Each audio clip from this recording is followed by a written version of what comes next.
So if you're entering into a partnership agreement, and I should say that I handle those agreements and I also handle business divorce, right? So when people Hmm. are breaking apart or dissolving their partnership, We'll talk then about the divorce too, but well, what's important about the divorce, the business divorce, is that's when you realize people who are, separating or, kind of dissolving their business, things that they want to put into the next agreement. So that's where you can learn a lot exactly. about what you need based on what you didn't have when you Mhm. go through a dissolution.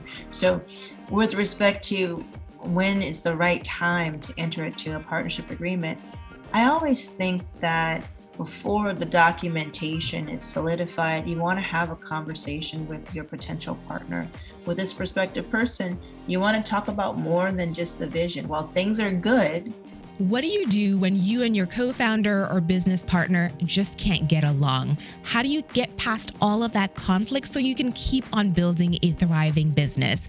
Hi there, it's Sewa, and welcome to another episode of the She's Off Script podcast. For today's episode, I brought in an expert because conflict between co founders is one of the leading reasons for businesses to fall apart. Damali Peterman is a conflict resolution expert, and through her firm Breakthrough ADR, she works with business owners, co-founders to help them resolve conflict. And not only does she help them resolve conflict, she also teaches them communication skills so that when they leave her office, they are able to resolve any conflicts as they arise. So if this sounds like the kind of skill you need in your business, keep on listening. Also, don't forget to subscribe and hit the notification bell so you don't miss our next episode. I release new episodes every Thursday in both video and audio format. All right, let's jump into it.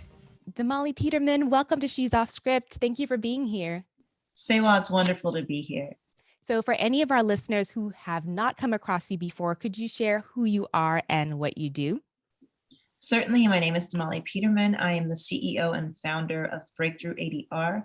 At Breakthrough ADR, the ADR stands for Alternative Dispute Resolution. And what we do is we teach people how to listen, negotiate, and resolve conflict in the workplace and beyond. So, as an attorney, how did you come to run your own ADR firm? That's a great question. I saw a lot of conflict arising. Oftentimes, people would reach out to me and they would want my assistance with a situation that, in my opinion, could have been resolved well in advance of having to get a lawyer involved. And so just think about it. The last time that you had a conflict, would you have done better with it, managed it better if you had the skills and techniques at your fingertips to help you, or if you had a trusted advisor that you can call on, someone who doesn't know you, who's not invested in you and the outcome, who can give you neutral advice. And so that's what helped me to launch my firm. And it's been wonderful helping people navigate conflict and also empowering them with tools and techniques to help them manage it without me. Oh, and I hope we can get some of those tools and skills out of you today because my hope is that people will listen and get some of these skills before they need to seek an attorney's help formally for a partnership. So, I do know just from speaking to people when they're starting new businesses, their first instinct is to find a partner for a plethora of reasons. But oftentimes that partner is going to be a friend or a family member, someone close to them, someone that they know. Have you worked with friends and family before? And just from a professional and personal perspective, what is your opinion on going that route?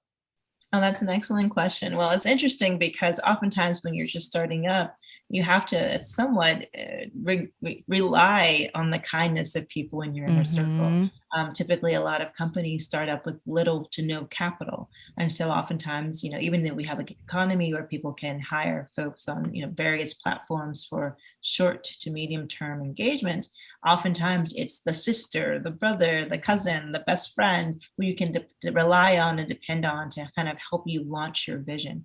And so, to answer your question, yes, I have worked with people that I knew, I have worked with family. And it has, of course, its advantages, as we kind of discussed, and its disadvantages. I think an advantage is the person who is related to you may understand you, know how you work, have a good idea of what your vision is and what you want to accomplish.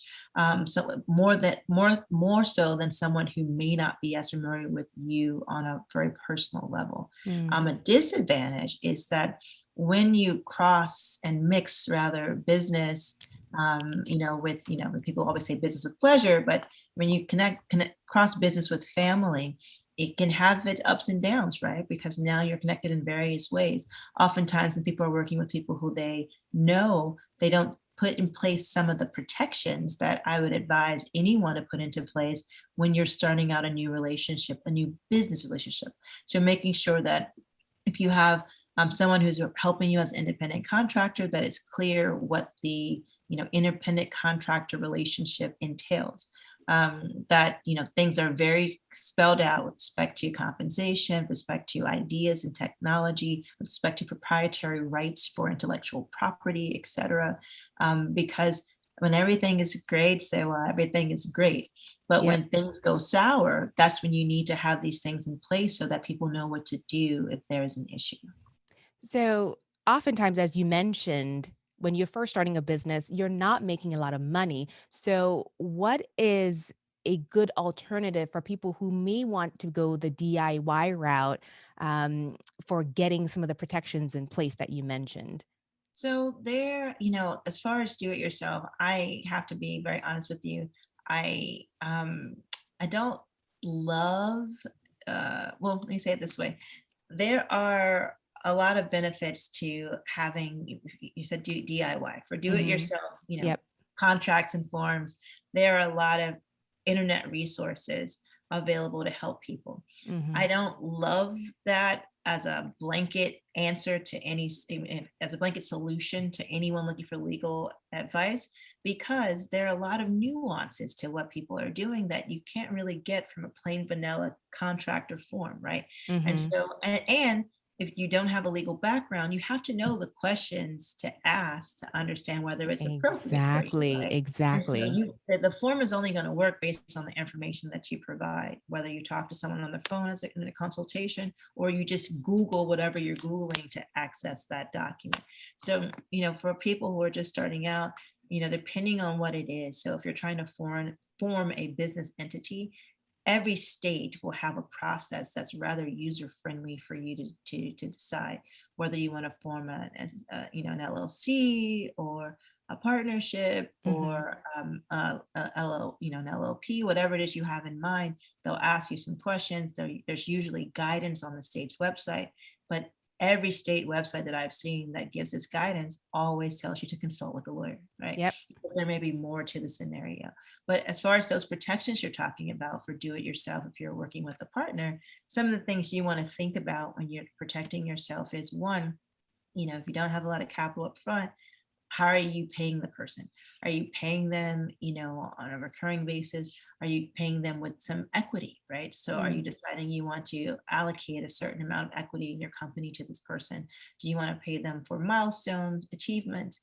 So just thinking about what you want to do, and then that will help you to identify the appropriate document that you need if you're trying to do it yourself.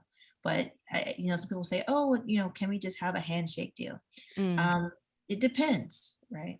In some states, which I'll call jurisdictions, oral agreements are not enforceable unless they reach a certain threshold amount. In some states, that doesn't matter as long as you can prove offer, acceptance, and consideration. Consideration is just another way to say payment, right? So, what Mm. is this person getting in return for a service or product they're providing? So, how soon is too soon to be thinking about a partnership agreement? And if we do decide that we're going to go to an attorney to establish that agreement, how much can we expect to have to pay for it? Oh, that's a great question. I think it really depends on a lot of things, actually. And you'll hear me say it depends a lot because there usually isn't a one size fits all answer to every Hmm. person's scenario. Everyone has their own unique set of facts and circumstances.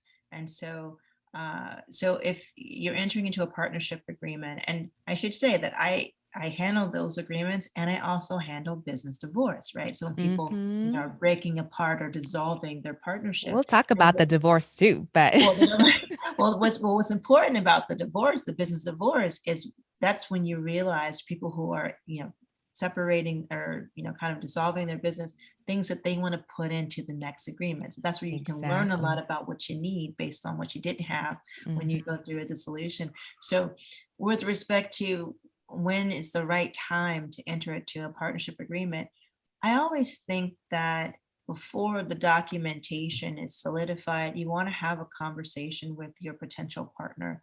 With this prospective person, you want to talk about more than just the vision. While things are good, you want to then consider, what do we do? How do we make decisions? Mm, Maybe partner A had the initial idea, but partner B has the contacts or the connections or the relationships necessary to make the business take off. So you always want to iron out things like that when things are good. So, how are we going to, get business? How are we going to, to split costs, right? mhm, Because usually up front, you have to think about capital going in. Sometimes I see partnerships where one person is doing all the work, but the other person's, providing all the capital.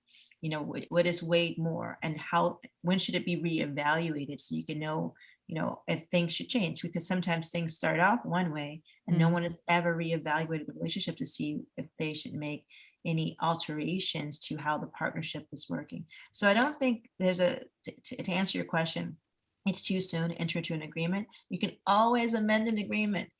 You can always make changes based on real time, mm, situations. So I think in the beginning, even having something before you talk to a lawyer that says, this is what we want to do. We want to, this person is going to be the CEO, this person is going to be the CFO or whatever. I'm just putting that out as an example. We want to have equal voting power. We want to share, in the capital distributions. We want to do X, Y, and Z. We want to start this type of, because you can also have a partnership that's not a legal partnership, meaning a legal entity formed as a partnership, right? mhm, You can have a partnership, but you have a limited liability company as a legal entity type. So there are a lot of ways you can do it, but unless you already know these things, then you want to kind of take the ideas that you have to an attorney and let the attorney kind of ask you some questions to figure out if one is better. And then you want to talk to an accountant because you want someone to tell you what the tax benefits are of certain, types of legal entities and different jurisdictions depending on where you are. So what if the person you want to enter into a partnership with is in California and the mhm, other person is in Texas? Is there a benefit to one state over the other? Should you go to a neutral state like Delaware? So there are a lot of things to consider, but it's never too soon to talk to someone. What I often feel bad for people is they do a lot of work on their own and then they get a lawyer involved and the lawyer says, oh, well, what about this? And they're like, oh, that we didn't research that. But that's mhm. because you can only research what you know, meaning you can only type Exactly. into Google what you know. And that's the thing is you try to be the jack of all trades when you're first starting your business. Unfortunately, you didn't go to law school, you're not an attorney. So there are bound to be some holes in whatever work you do on your own. So if you do go to an attorney, how much should you budget for that expense? I think it really depends on the type of attorney.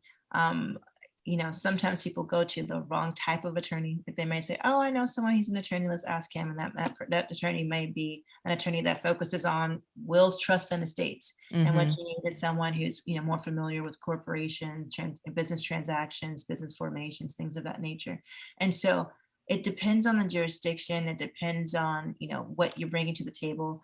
Maybe you've already done the groundwork, you figured out what your state requires, you've determined you want an LLC because maybe you had one before, and you're saying, I want you to form an LLC, I want you to do this, here's the information, here are the initial directors, here's what you need, here's the filing fee. So it really depends. But some people would, I mean, I often say, depending on, because oftentimes people need more than just the initial formation. They may need some initial contracts. So I Mhm. always tell people to budget anywhere from, again, depending on your jurisdiction. In some states, there people may charge more or less depending on where they are in their career, but anywhere from, I don't know, 500 to 2,000 to $5,000 depending, because some attorneys also ask for a retainer up front, and so they bill against the retainer. So they may ask for, they may think it will take 5 hours to do something, and they may ask for a certain amount up front, and then instead of billing you directly, they'll bill it against the retainer. So there's just different ways to think about it, and it depends on the state, Yeah. because some states, again, it just depends on the state too. Okay. And now while you were going through the list of things to think about including within your partnership agreement, you mentioned a few things I want to delve into. So for starters, you mentioned having equal voting rights within the company. Now, is that a good way to go? Because I feel like there's no tiebreaker. How do you manage a tiebreaker if there is an impasse and you can't agree? That is an excellent question. And we should also broaden the scope of defining partnership as being, more than two people, right? So you could Mm, potentially have three or four or five people who want that's to work true. together, and that could still be a partnership. Hmm. And so in the scenario where you have two people and you want to have equal voting rights, then sometimes you have, 'cause there's no majority, there's no tiebreaker. And if you have impasse, what do you do? And so you have to put in place some mechanism to address impasse. Mm, So do you go to mediation, right? Do you have someone to help you mediate it? Do you put it on the back burner until you can have, kind of uh, full consensus on the scenario? So there are a lot of ways that you can work it out. Oftentimes there'll be certain things that require kind of unanimous vote. So if you want to buy property or enter mhm, into certain leases, or if you want to, pursue an opportunity that crosses a certain threshold, then that you may want unanimous consent on rather. Sometimes partners may have different specialties, right? So someone may be, kind of like the CEO, someone might be the CFO or the COO. And so certain things are going to fall into kind of different categories, and different decision makers may have mm. different insight based on their expertise. So But for example, if you're the CFO, could you craft the partnership agreement in a way that if this is a money related decision that needs to be made, maybe the CFO has um, like more voting rights, or their vote counts for more? Is that one way you've seen people divvy it up? yeah, I mean, I have seen certain transactions require, so for example, if there's just two people in the beginning, usually that's, pretty straightforward, right? Like people Mm, can say, we're not going to do this or we are going to do this. And if they have a situation where they aren't seeing eye to eye, then they may consider, either not pursuing the opportunity, or maybe they aren't the right partners. Just like in any relationship, a business relationship can have its ups and downs. And yeah. sometimes people realize that they aren't the right partners for whatever reason. And that's how we get to the business divorce. Um, but I have seen exactly that, where, usually it's the CFO's responsibility to present the situation and then to get insight back, input back from the other members of the partnership. Hmm. um, it's sometimes, even if you have more people, it doesn't often make it, easier, because maybe three people may decide one way and one person is feeling left out. But that's Yeah. what the voting, is for. Some things require a supermajority. So instead of just, 51%, so if you have more than two people, you may require 66% of people to vote yes for something. So you can put in place different mechanisms. The beauty of contracts is, oftentimes people are like, oh, what's in the contract? I can't change it. If things aren't working right, you should revisit the terms. You should have all the parties who have signed to the agreement to amend it. That's Mm, why you see, third amendment to the partnership agreement, fifth amendment, at some point, you just keep amending the terms. But in the beginning, just a couple of people, it's really important that the parties communicate, so that they can understand what's going on, so they can make decisions together if possible. And if they can, and it's something that's very important and perhaps crucial to the business, it's time to sort of reevaluate whether this is the right business partner. mhm. Just from what you've been saying, I get the sense that a good percentage of business partnerships also end in divorce, just like the marriage divorce rate is kind of teetering over 50% now. So, in your experience, what have been the main causes for partnerships to dissolve?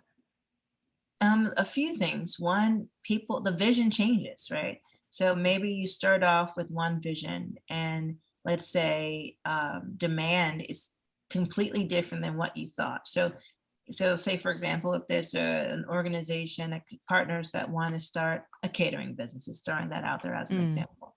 And initially they wanted to, make lunches, dinners, and desserts. And they went out there, they were gung-ho about it, super excited. And then everyone decided that they really, the lunches and dinners were fine, but that they really wanted was, ice cream. Like their ice cream was like the best thing ever.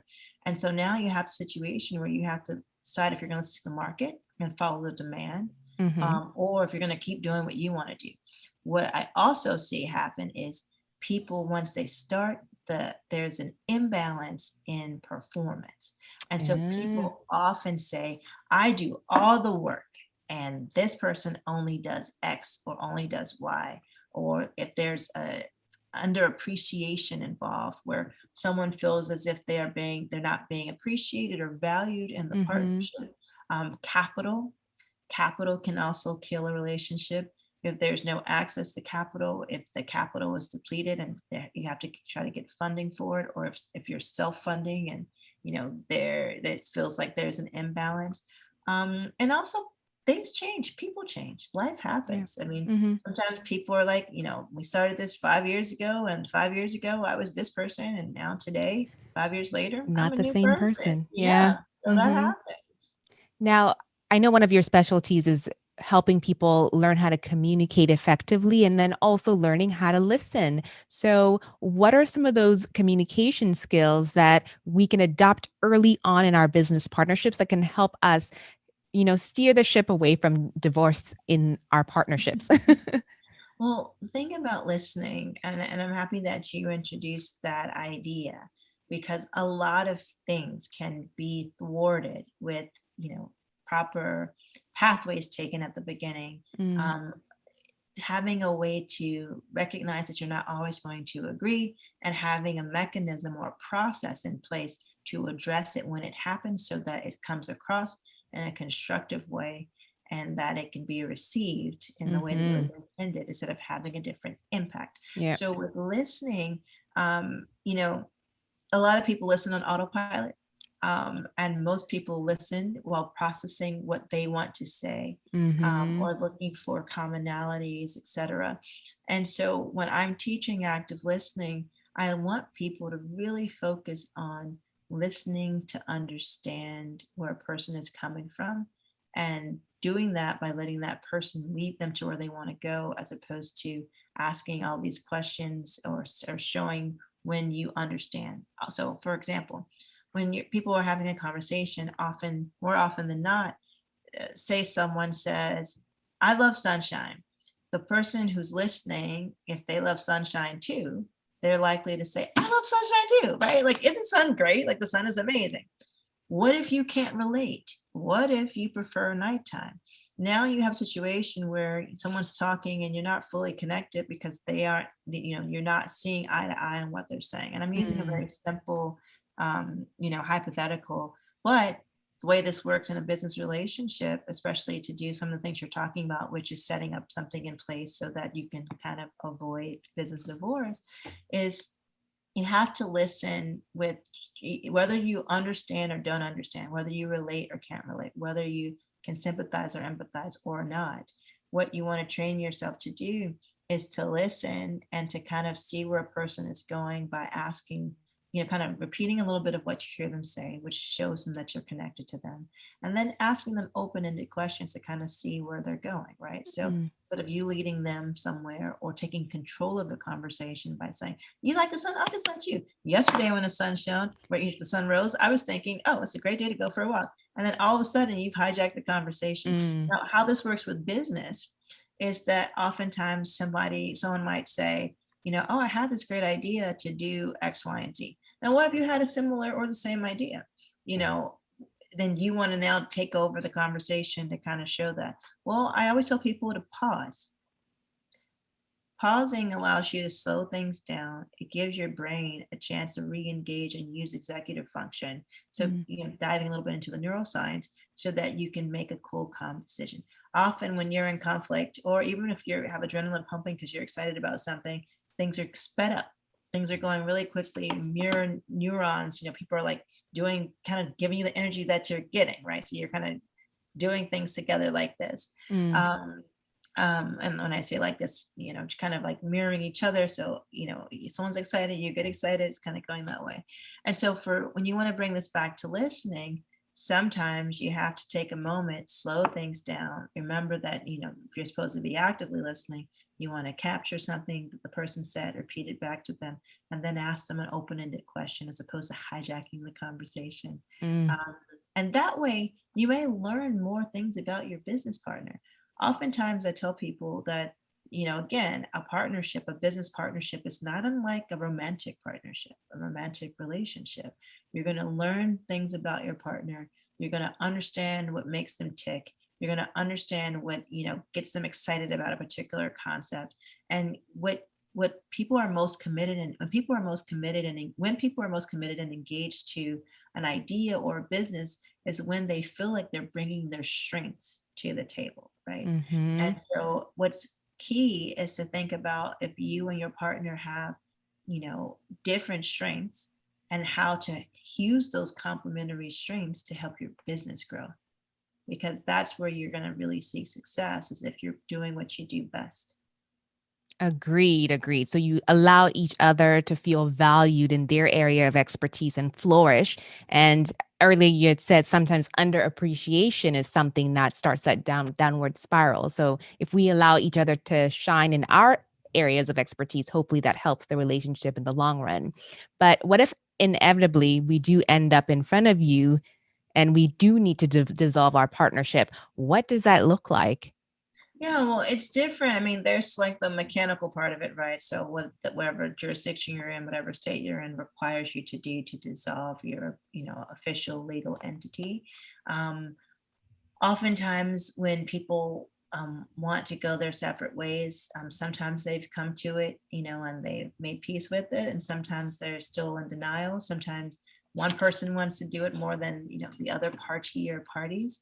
And so part of what you want to do in that situation is, for a person like me who is also a mediator, is kind of think about what the ideal vision is of the outcome, right? So what is it that you really want?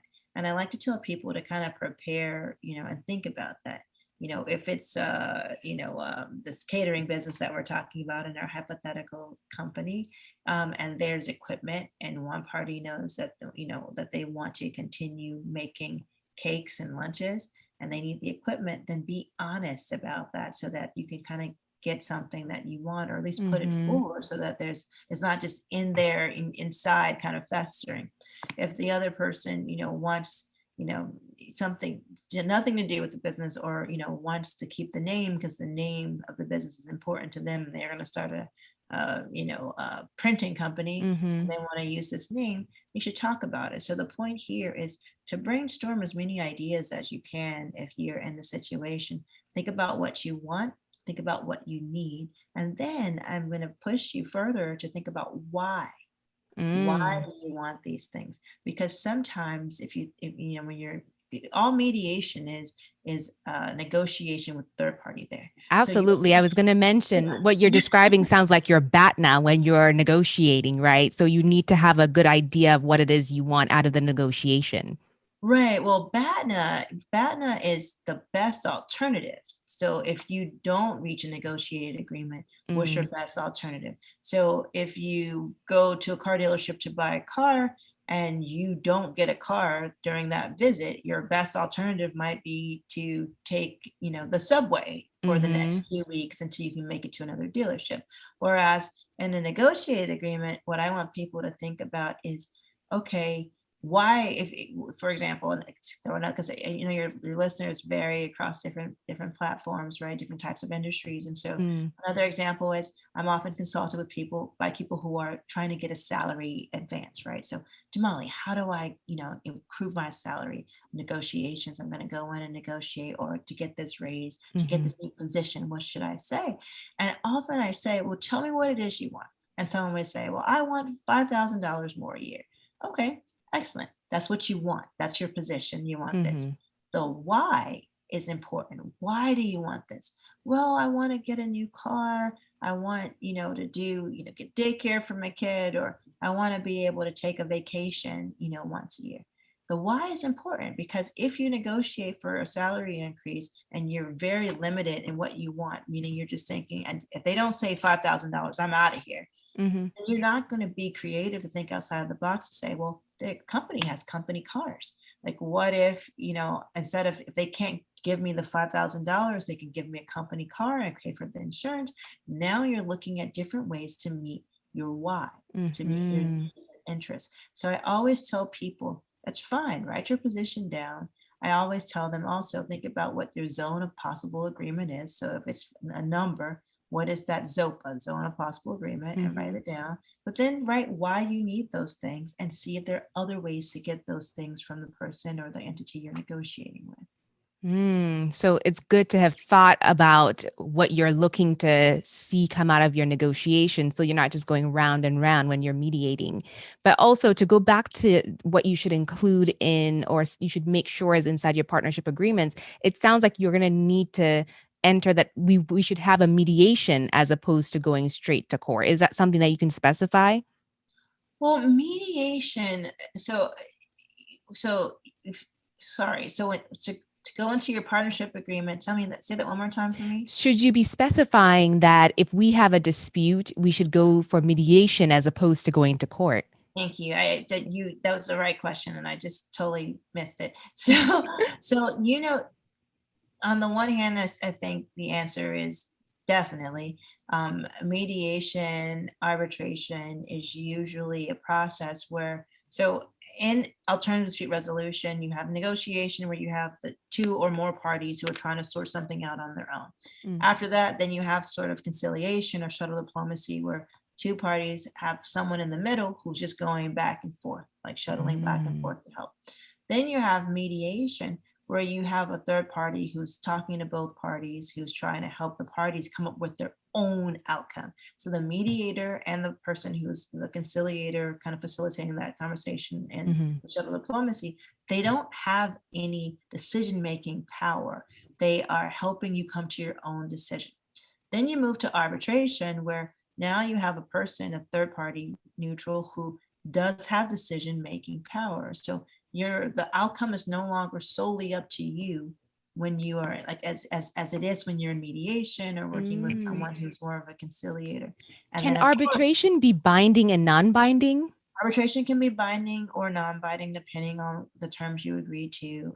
If you have a contract that's setting forth what you're going to do. So, for example, if most people have cell phones, if you look at the fine print in terms of use, if you have an issue with your cell phone, if you have an issue with the company, you are agreeing to arbitration. You're waiving your right to jury trial to go into court.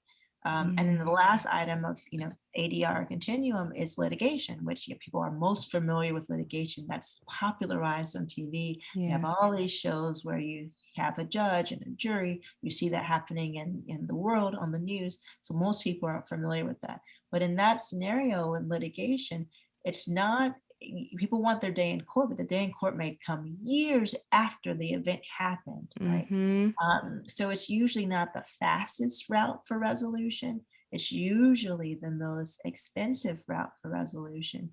And it's usually the situation, again, remember, someone else, a judge or a bench of judges, multiple judges, or a jury is going to determine the outcome of your situation. You have no more self-determination. You have no more, agency to decide what happens. So Mm. I like people in their agreements to first try mediation. Most cities and states, especially major cities and states, have what we call CDRCs, Community Dispute Resolution Centers, where, say, if we're talking about a situation where people are just starting off again, because there are people who mediate and arbitrate, big organizations who maybe they started in court, but most court cases are settled out of court through mediation, Mm. or arbitration. And so, most cities and states have community dispute resolution centers that either charge no fee or a nominal fee, where you can go in and find people who are really qualified to mediate. If you want to do it in a different way, there are amazing organizations that you can hire a mediator who will help you to resolve your dispute as well. That's And good to so, know. oh yeah, oh, there are a lot of ways to do it, but I think mediation and arbitration are essential dispute resolution mechanisms because, again, it's usually a lot faster, a lot more cost efficient, and you can you kind of get to still have, especially in mediation, influence the outcome because you're going to say what you want and what you need, and hopefully that'll be reflected in any mediated settlement agreement. Got it. Has a partnership survived a mediation in your Yes. experience? Oh, Yes? yes, Okay. yes. I've seen partnerships survive. I've seen partnerships that didn't reach a mediated agreement, but because they went through the mediation process where they were able to say what they felt, what they thought, and with a mediator, a trained mediator, you're going to hear, I mean, people are in conflict. They're only seeing their perspective, their very myopic view of things. They're not really three-dimensionalizing everything that's occurring. And so with the mediator, now you have a third person, who's not a part of the conflict, who is using mediation techniques in the process to move you along the path to where you can have a better understanding of the conflict, to where you can see the three dimensions of the issue, and where you can perhaps see a point, forward, whereas you've been stuck in the conflict for such a long period of time. So I've seen people who went through mediation and didn't reach an agreement, but left talking to each other where they hadn't spoken for years before that. I've seen Mm, people reach agreement and then feel like relief, where now we've figured out what to do with this issue that's happening. The company, like working for, if they were doing a business divorce, working with the company for the last X number of months or years have been tough. But now that we've decided what we're going to do, I feel like a weight has been lifted off of me. And now I can, we can go back to being friends again. Or maybe they decide they want to, go their separate ways. There are many possible outcomes. But people just need to be honest with themselves and think about what they need and why they need it. So now if anyone listening wants to work with you before, during, or after a partnership, where can they find you, Damali? There are a lot of ways to find me. The easiest way to find me is on LinkedIn, at Damali Peterman. And then, of course, my company is Breakthrough ADR. That's A as in apple, D as in Damali, R as in resolution. And I also think too, just kind of knowing what I hope that your audience is walking away with is knowing that there's so many different ways to resolve a conflict. And that it doesn't have to be straight to court. There are ways that you could have someone intervene to help you, and it's good Mm, to know this because you want to think about, again, when things go bad, what do you do? absolutely. And you have given us so many alternatives and things and resources to think about as we are approaching partnerships for ourselves. And I really appreciate that. Thank you. You're welcome, Sewa. If you enjoyed this episode, I want you to know we have over 130 episodes you can binge listen to. You can listen at she'soffscript.com or anywhere podcasts are available. Don't forget to subscribe and hit the notification bell on your way out. We release new episodes every Thursday. All right, we'll see you back here for the next one.